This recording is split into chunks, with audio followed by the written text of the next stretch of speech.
একসময় প্রতিটি ঘরে ঘরে ব্যবহার হতো মাটির তৈরি হাড়ি, পাতিল, থালা বাসন সহ নিত্য প্রয়োজনীয় জিনিসপত্র। এই শিল্পের ওপর নির্ভর করেই জীবিকা নির্বাহ করত শত শত পরিবার। আধুনিকতার ছোঁয়ায় বর্তমানে এ শিল্প আজ বিলুপ্তির পথে। প্লাস্টিক, স্টিল, মেলামাইন ও সিরামিকের সস্তা ও টেকসই সামগ্রীর কারণে মাটির জিনিসপত্রের চাহিদা দিন দিন কমে গেছে। ফলে ঐতিহ্যবাহী এই শিল্প এখন টিকে থাকা দায় হয়ে গেছে।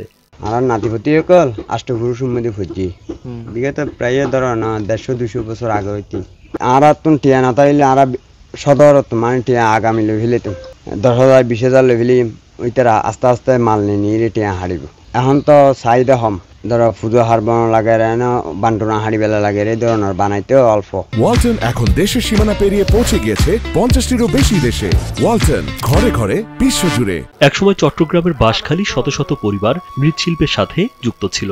বর্তমানে মাত্র 10 থেকে 12টি পরিবার কোনো মতে এ পেশা আঁকড়ে ধরে আছে। বাজারে চাহিদা না থাকা, কাঁচামাল সংগ্রহের জটিলতা এবং পরিবহন ব্যয় বৃদ্ধির কারণে কারিগররা পেশা পরিবর্তনে বাধ্য হচ্ছেন। যখন হবে আমাদের লাহোরি জোগাড় করতে হবে, মানে ওই শুকনা খের আছে না, খেরগুলো জোগাড় করতে হবে।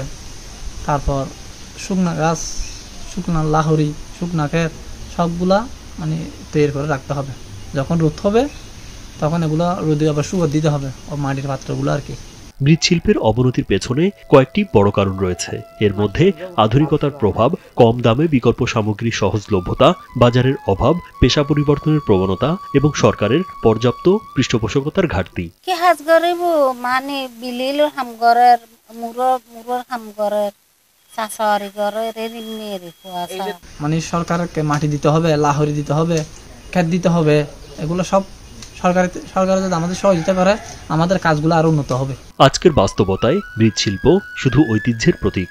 এক সময়কার অতি প্রয়োজনীয় এই শিল্প আধুনিকতার চাপে হারিয়ে যাচ্ছে ধীরে ধীরে। আর কুমারপাড়ার ব্যস্ততা নীরবতার পথে থেমে যাচ্ছে। রাজীব বিশ্বাস, কালবেলা।